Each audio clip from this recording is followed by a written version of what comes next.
नमो संस्कृता मित्राणि। संस्कृत अकेडमी में आप सबका फिर से एक बार स्वागत है। आज हम लोग फिर से संबंध कारक और षष्ठी विभक्ति के कुछ अन्य प्रयोगों को लेकर उपस्थित हुए हैं। हम लोग इस क्रम में आगे बढ़ते हुए सबसे पहले देखेंगे एक सूत्र कर्ती कर्मणो कृति, जिसका अर्थ है कि जहाँ कृत प्रत्यांत होंगे, यानी कि धय, कित्न, ल्यूट, नुवुल, त्रिच आदि प्रत्यय जिसके अंत में होंगे, तो ऐसे शब्दों के योग में कर्ता और कर्म कारक में षष्ठी विभक्ति होती है। कहने का अर्थ क्या, फिर से हम लोग एक बार समझ लेते हैं कि कर्ती कर्मणो कृति जो एक सूत्र है, तो उसका कहने का तात्पर्य है कि कृत प्रत्यांत, यानी कि जिस के अंत में कृत प्रत्यांत शब्द हो, जैसे धय, कितनी, ल्यूट, न्यूल, त्रिच आदि प्रत्यय जिसके अंत में हो, तो ऐसे शब्दों के योग में कर्ता और कर्म कारक में षष्ठी विभक्ति होती है। अब हम लोग उदाहरण के द्वारा समझ लेंगे। अन्न से पाक, इसमें घय प्रत्यय है, यानी कि अन्न का पकाना। दूसरा है कृष्ण से कृति, इसमें कितने प्रत्यय है, कृष्ण की रचना। तीसरा है कंस से हननम, ल्यूट प्रत्यय है, इसमें कंस का मारा जाना। पुस्तक से वाचक, नूल प्रत्यय है, पुस्तक बांचने वाला। पांचवा है चलचित्र से दृष्टा, यहाँ त्रिच प्रत्यय है, सिनेमा देखने वाला।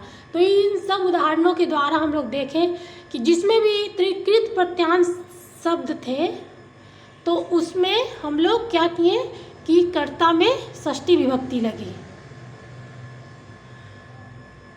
और कर्म में भी। हम लोग अब दूसरे सूत्र को देखेंगे। उभय प्राप्तो कर्मणि, यानी कि कर्ता और कर्म इन दोनों कारकों में जब षष्ठी विभक्ति की प्राप्ति एक साथ हो, तो ऐसी स्थिति में कर्म में ही केवल षष्ठी होती है। फिर इसको हम लोग भी उदाहरण के द्वारा समझ लेते हैं। जगत कर्ता कृष्ण, यहाँ कहने का अर्थ है कि कृष्ण तो कर्ता हुए क्योंकि वो जगत के निर्माता हुए, और जगत क्या हुआ, कर्म हो गया। लेकिन हमारा ये सूत्र जो उभय प्राप्तो कर्मणि है, जिसके माध्यम से ये कहा गया है कि एक साथ यदि कर्ता और कर्म दोनों में ही षष्ठी विभक्ति की प्राप्ति हो, तो केवल कर्म में षष्ठी होती है। तो इसलिए यहाँ जगत कर्म हुआ और कर्ता कृष्ण हुआ, लेकिन कृष्ण में प्रथमा विभक्ति हुई और जगत में षष्ठी विभक्ति हुई। जगत के निर्माता कृष्ण है। दूसरा हुआ गाना से श्रवणम श्रोतृभिः कर्णप्रिय भवति, श्रोताओं के द्वारा गाना सुनना कर्णप्रिय होता है। यहाँ भी क्या है, सुनने का कार्य तो श्रोता लोग कर रहे हैं, लेकिन उसमें तृतीया बहुवचन लगी है, और यहाँ हम श्रोताओं का कर्म क्या है, गाना सुनना, तो कर्म में षष्ठी विभक्ति लगी। इस प्रकार से हमारा सूत्र अच्छी तरह से स्पष्ट हो गया। अब हम लोग तीसरे सूत्र को देखेंगे।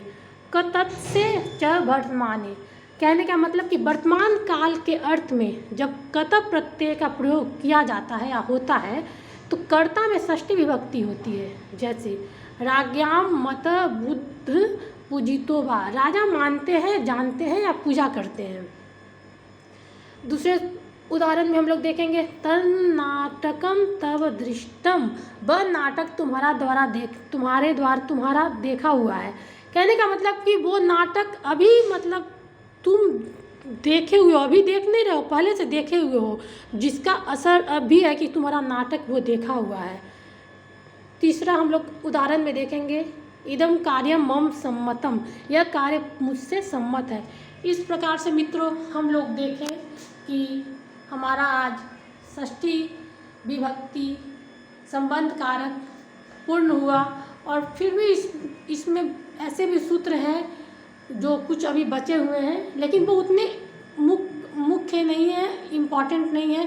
पर यदि आप लोगों को आवश्यकता होगी और आप लोग कहेंगे, तो मैं फिर उनकी भी व्याख्या करने की कोशिश करूँगी। तब तक के लिए थैंक यू, धन्यवाद।